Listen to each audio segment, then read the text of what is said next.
क्रिस्त में मेरे बहुमूल्य भाइयों बहनों एवं बच्चों, आप सबों को जय यीशु। आनंद जीवन प्रदान करने वाले यानी नित्य जीवन प्रदान करने वाले हमारे प्रभु यीशु क्रिस्त की कृपा, अनुग्रह, शांति और प्रेम और संतोष सदा सर्वदा आपके एवं आपके परिवार के साथ रहे। प्रिय विश्वासियों, आज हमारे मनन चिंतन के लिए संत योगन रचित सुसमाचार अध्याय 6 पद संख्या 51 से 58 तक दिया गया है। प्रिय विश्वासी को आज जिस और समाज में यार जिस दुनिया में हम जीवन यापन कर रहे हैं, हर एक व्यक्ति बड़ी खुशी और आनंदमय जीवन बिताना चाहते हैं।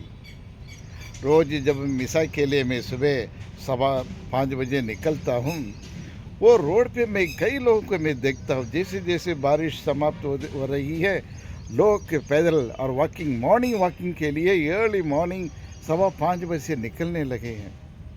किसी दिन देखा तो बच्चे जा रहे थे, एक दिन युवा लोग जा रहे थे, एक दिन बुजुर्ग लोग जा रहे थे। अरे बहुत भीड़ है, बड़ी संख्या में लोग और सैर करने के लिए सुबह सुबह जाते हैं, क्योंकि आज हर एक व्यक्ति में और अपनी हेल्थ कॉन्शियस आने लगा है। People become very alert about their health. अच्छे स्वस्थ बने रहना चाहते हैं, अच्छी हेल्थ प्राप्त करना चाहते हैं। इसलिए आजकल देखते हैं दुनिया भर के भारत देश में पूरा योगा करने लगे। योगा करने से कई बीमारियां दूर हो जाती हैं और इंसान स्वस्थ रहता है, कोई बीमारी की शिकार नहीं बनता है। और इसलिए मॉर्निंग वॉकिंग करते हैं, कोई लोग जिम में जाते हैं, कोई लोग योगा करते हैं और तरह तरह के व्यायाम और ये लोग एक्सरसाइज करते हैं, ताकि अपनी बॉडी को फिट रखने के लिए और निरोग होने के लिए सब भरपूर कोशिश करते हैं। प्रिय विश्वासियों, ये तो शारीरिक रूप से एक निरोग होने के लिए आप इस प्रकार की एक्सरसाइज करते हैं। और कुछ लोग भोजन में भी एक लिमिट करने लगे, यानी बैलेंस्ड डाइट खाने लगे हैं। जी हाँ, क्रिस्त में प्यारे भाइयों और बहनों, लेकिन और इस संदर्भ में आज के सुसमाचार में प्रभु यीशु क्रिस्त ऐसे एक भोजन के बारे में बतलाते हैं, और जो उस भोजन को ग्रहण करेंगे तो उन्हें ना सिर्फ ये बीमारियों से दूर रहेंगे या निरोग रहेंगे या कोई किसी भी प्रकार की बीमारी के शिकार नहीं होंगे, बल्कि इसके साथ साथ और आनंद जीवन भी प्राप्त होगा। लंबे समय तक आप जीवन यापन कर सकते करके वादा करते हैं। प्रिय विश्वासियों, कितना अद्भुत शिक्षा है हमारे प्रभु यीशु क्रिस्त देते हैं। और प्रभु का जो भोजन में सम्मिलित होने वाले, प्रभु का भोजन को ग्रहण करने वाले, और वो ना सिर्फ बीमारियों से छुटकारा मिलेगी और या ना सिर्फ और ये हर प्रकार के रोगों से मुक्ति मिलेगी, बल्कि उन्हें और जीवित रहेंगे, काफ़ी समय तक वो जीवित रहेंगे, आनंद जीवन प्राप्त होगा करके और प्रभु यीशु क्रिस्त हमें एक वादा करते हैं। जी हाँ, क्रिस्त में प्यारे भाइयों और बहनों, पिछले 2-3 सप्ताह से जो सुसमाचार हम सुनते आ रहे हैं, और उसके बारे में थोड़ा मनन चिंतन करके देखिए, रिकॉल करके देखिए। पहले सप्ताह में हमने देखा प्रभु कहते हैं और जीवन की रोटी मैं हूँ करके कहते हैं। ये रोटी के बारे में और प्रभु यीशु क्रिस्त बार बार पिछले 2-3 सप्ताह से हमें बोलते आ रहे हैं।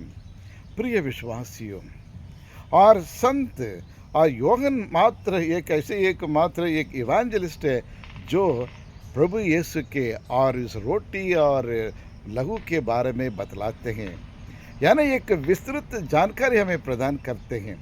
सिनॉप्टिक गॉस्पेल्स में संत मत्ती के सुसमाचार हो या संत मार्क के सुसमाचार, संत लूकस के सुसमाचार क्यों ना हो, और वहाँ और इस रोटी के बारे में इतना और डिटेल्ड और एक्सप्लेनेशन, या रोटी का व्याख्या इतना लंबे चौड़े में नहीं बताते हैं। लेकिन संत योहन और इसी के बारे में और भोजन के बारे में, आनंद जीवन के बारे में, और ये आनंद जीवन कैसे प्राप्त करना चाहिए करके इस रोटी और दाखरस के लहू के बारे में और अच्छी तरह से हमें एक शिक्षा देते हैं। जी हाँ, क्रिस्त में प्यारे भाई और बहनों, लेकिन ये रोटी कहाँ से आती है? जब प्रभु यीशु क्रिस्त कहते हैं और ये योहन सुसमाचार अध्याय 6 और 35 में कहते हैं, और मैं जीवन की रोटी हूँ, जो मेरे पास आते हैं और उन्हें भूख नहीं लगेगी, जो मुझ पर विश्वास करते हैं उन्हें प्यास नहीं लगेगी। लेकिन ये रोटी आया कहाँ से? अरे प्रभु यीशु कहाँ से ये रोटी देते हैं? आज जीवन की रोटी मैं हूँ करते हैं। प्रिय विश्वासियों, हमें यदि ये सवाल आपसे पूछेंगे तो आप बताएंगे ये रोटी अरे प्रभु यीशु क्रिस्त माँ मरियम से और जन्म लेकर इस संसार में आए करके कहेंगे। यहाँ पर 25 क्रिसमस के दिन का हम याद करेंगे। 25 तारीख को, दिसंबर 25 तारीख को माँ मरियम ने प्रभु यीशु को जन्म दिया, इसलिए वह रोटी बनकर हमारे बीच में आया करके हम आप बोलेंगे। ये सारे मत्ती सुसमाचार ले लो या मार्क और लूका, सब इसी के बारे में बताते हैं। लेकिन सिर्फ और केवल संत योहन द इवेंजलिस्ट और वही बताते हैं और ये रोटी कहाँ से आई है। और यदि आपको याद होगा, और संत योहन रचित सुसमाचार अध्याय और 1 वहाँ से और ये रोटी आई है। वहाँ संत योहन कहते हैं, आदि में शब्द था, आदि में शब्द था और शब्द ईश्वर के साथ था, और वह शब्द मनुष्य धारण करके और इस संसार में आया करके और बतलाते हैं। आदि में शब्द था, शब्द ईश्वर के साथ था, और वह शब्द मनुष्य धारण करके और शब्द धारण करके इस संसार में आया है। वह है अने ये भोजन, ये रोटी शब्द से आता है। शब्द क्या है? शब्द और ईश्वर का शब्द है, और ईश्वर का शब्द और मनुष्य धारण करके प्रभु यीशु के द्वारा इस संसार में आए। और इसलिए वो जो कहते हैं, और जो हमारे भोजन है, जो रोटी है, और इसमें दो है, एक प्रभु का शरीर और रक्त है शामिल है, और उसी में ईश्वर का वचन है, यीशु के पवित्र वचन, ईश्वर का वचन इसमें है। प्रिय विश्वासियों, पवित्र जीवंत और ये वचन वाणी उसमें है। क्रिस्त में प्यारे भाइयों और बहनों, इसलिए मनुष्य और रोटी से नहीं जीता, बल्कि ईश्वर के मुंह से निकलने वाले हर एक वाणी से जीता करके मत्ती सुसमाचार 4:4 में हमें ये पढ़ने को मिलता है।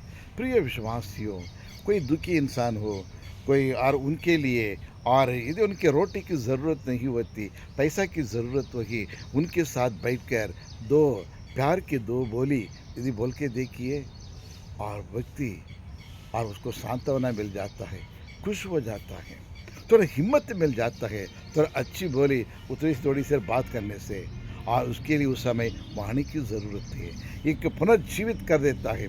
जी हाँ, क्रिस्त में प्यारे भाइयों और बहनों, कुछ ही दिन पहले पिछले सप्ताह और मुझे एक फ़ोन आया कि ये फलान गांव में और हंडिया के गांव में वहाँ और एक परिवार में वो महिला और बहुत बीमार थी, उनके और हाथ में इतना बड़ा एक फोड़े आ चुके थे, और बुखार भी है, और दवाई दारू करने के बाद भी वो ठीक नहीं हो पा रही थी। इसलिए प्रार्थना करने के लिए निवेदन किए हैं। मैंने उनके लिए ईश्वर को वचन को कहकर और मैंने उनके लिए प्रार्थना की है। पूरे ईश्वर का वचन ही मैंने बताया, और ईश्वर के वचन पर भरोसा रखो, और ईश्वर का वचन में शक्ति है और शिफा है, क्षमा है, और हर प्रकार की और बीमारी को चंगा करने का और उसमें बल उसमें है करके, और मैंने उनको बताया। उस ईश्वर के वचन को दोहराने के लिए मैंने कहा, और 3 दिन के अंदर प्रिय विश्वासियों, ईश्वर का पवित्र वचन ने और उन्हें ठीक कर दिया गया। वो फोड़े अपने आप से टूट गए और चंगी हो गई है। Praise the Lord, hallelujah, hallelujah, thank you Jesus. ये सब ईश्वर का देन है। ईश्वर जीवित है, जीवंत परमेश्वर के पास जीवंत शब्द है प्रिय विश्वासियों। और जिस प्रकार स्तोत्र गीत में 107 और 20 में कहते हैं, मैं अपनी वाणी को भेजकर उन्हें ठीक कर दूंगा। कितने भी बड़ा बीमारी क्यों ना हो और बड़ी बीमारी क्यों ना हो, हर एक फोड़ों को, फुंसी को, सबको ठीक करने का और दवा है, औषधि है ईश्वर का पवित्र वचन। जी हाँ, क्रिस्त में प्यारे भाइयों और बहनों, तो आज के सुसमाचार में भी हमें यही देखने को मिलता है, और ईश्वर का वचन प्रभु यीशु का शरीर ग्रहण करने का मतलब ईश्वर के पवित्र वचन को ग्रहण करना है। इसलिए हमें करना क्या है? हमें ईश्वर के वचन को सुनना है, ईश्वर के वचन को ग्रहण करना है। हर दिन मिसा बलिदान में पहला भाग और वचन समारोह है। वचन को, पवित्र वचन को, जीवन देने वाला वचन को, मुक्ति देने वाले वचन को, आनंद जीवन देने वचन को हमें ग्रहण करना है, सुनना है, पढ़ना है। रोज एक अध्याय, बाइबल के अध्याय पढ़कर और उसके ऊपर मनन चिंतन करना है। और जो मनन चिंतन हम करते हैं उसका अपने दैनिक जीवन में उसमें अमल करना बहुत ज़रूरी है। सिर्फ पढ़ने से मात्र नहीं है, हमारे दैनिक जीवन उसके अमल करना, उसके पालन करना बहुत ज़रूरी है, तभी ही वो असरदार होगा। लेकिन अक्सर हम सुनाते हैं दूसरों को बहुत, लेकिन खुद ही हम उसको पालन नहीं करते हैं। जिस प्रकार ये महिला ने आज उस ईश्वर के वचन को सुनी और उन्हें पालन किया, वो निरोग हो गई। इसी प्रकार आपके जीवन में, मेरे जीवन में करेंगे प्रिय विश्वासियों। लेकिन आज के और ये सुसमाचार में हम ये देखते हैं जब प्रभु यीशु क्रिस्त कहते हैं, स्वर्ग से उतरी हुई जीवंत रोटी मैं हूँ, जो इसे खाते हुए हमेशा जीवित रहेगा। यानी जीवन, लंबा जीवन हमें मिलेगा यह रोटी खाने से।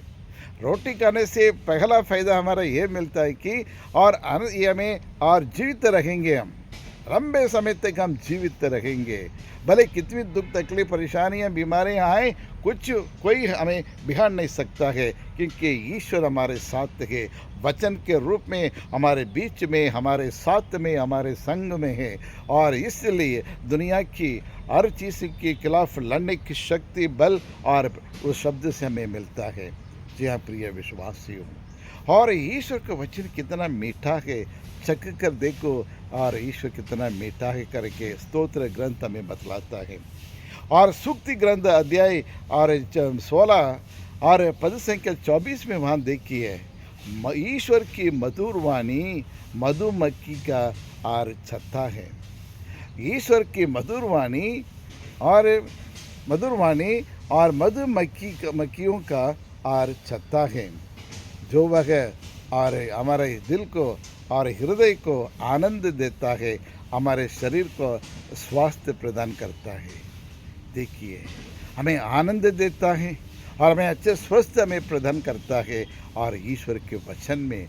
इसलिए उस ईश्वर के वचन को और हमारे दिल में और हृदय में और दिमाग में इसमें भरना चाहिए प्रिय विश्वासियों। इतना ही नहीं, और प्रज्ञा ग्रंथ अध्याय से 16 और 20 में भी और ईश्वर से एक भक्त जिन कहते हैं, प्रभु स्वर्ग से आपने मुझे रोटी खिलाई, स्वर्ग से आपने मुझे रोटी दी है और जिसमें हर प्रकार की मिठास होती है। जी हाँ प्रिय विश्वासियों, एक ईश्वर का वचन एक औषधि है आपके लिए, मेरे लिए प्रिय विश्वासियों। और प्रभु यीशु क्रिस्त कहते, जो मेरा मांस खाता है, मेरे लहू पीता है और उन्हें आनंद जीवन प्राप्त होगा। यानी ईश्वर की मिसा बलिदान में भाग लेने से और पवित्र परम प्रसाद ग्रहण करने से हमें आनंद जीवन प्राप्त होगा। यानी और आपको पुनरुत्थान मिलेगा। हम इस संसार को छोड़कर जब ईश्वर के पास जाएंगे और हर एक मृत्यु भाई बहनों को जलाकर प्रभु यीशु क्रिस्त पुनरुत्थान के द्वारा स्वर्ग राज्य में ले जाएंगे, वहाँ हमें, आपको और मुझको, हम सबों को आनंद जीवन प्राप्त होगा करके और ईश्वर प्रभु यीशु हमें वादा करते हैं। जो रोटी जो मैं देता हूँ, जो मांस मैं देता हूँ, वो मेरा शरीर है। लेकिन इतनी सी बातों को लेकर यहूदी लोग, फरीसी लोग, सदस्य लोग ईश्वर से नाराज होने लगे। ईश्वर को छोड़ के कई शिष्य चले गए। ये कैसा इंसान है जो मांस के बारे में बता रहा, अपने मांस को कौन खाएगा? क्या इंसान मनुष्य का मांस खाएगा? ये क्या उपदेश दे रहा है, क्या शिक्षा दे रहा है करके और प्रभु यीशु से नाराज होने लगे। हाँ, लेकिन प्रभु यीशु का कहने का और मतलब और ये है कि वो मेरा शरीर, मतलब मेरा वचन, ये परम प्रसाद, इनके बारे में बतलाते हैं। जी हाँ क्रिस्त में प्यारे भाई और बहनों, क्योंकि यहूदी लोग इसीलिए नाराज हो रहे थे कि पुराने विधान में कोई भी इंसान और जानवर का मांस खाएंगे, लेकिन उसका इंसान का मांस नहीं खाते हैं। और लहू की, मेरे लहू के पिएगा बोलते हैं, लेकिन लहू कोई नहीं पिएगा, क्योंकि पूरे विधि विवरण ग्रंथ के नियम के अनुसार और कोई भी प्राणी को उसको हलाल करके ही वो खाते हैं, ये खून को नहीं खाते हैं। खून को निकालने के बाद ही वो मांस को खाते हैं, क्योंकि खून में जीवन है और उसमें जान है। There is a life in the blood, therefore they will not eat with the blood, without the blood only they eat the flesh। और इसलिए यहूदी लोग उसके प्रभु के खिलाफ गए, लेकिन प्रभु यीशु क्रिस्त जो कहते हैं अपने पाप मत, अपने मांस और लहू। और उसके बाद हम सुसमाचार के योगन सुसमाचार अध्याय और ये 5:55 में, और ये प्रभु ये कहते हैं, जो मेरा मांस खाता है, मेरा लहू पीता है, मैं उसमें जीवित रहूँगा, वो मुझ में। प्रिय विश्वासियों, और एक भक्ति गीत है, ना जाओ दूर मन से प्रभु, हे प्रभु, ना जाओ अब दूर, मैं हूँ तुझ में, तुम हो मुझ में, ऐसा होवे सारा जीवन। मैं हूँ तुझ में, तुम हो मुझ में, ऐसा होवे सारा जीवन।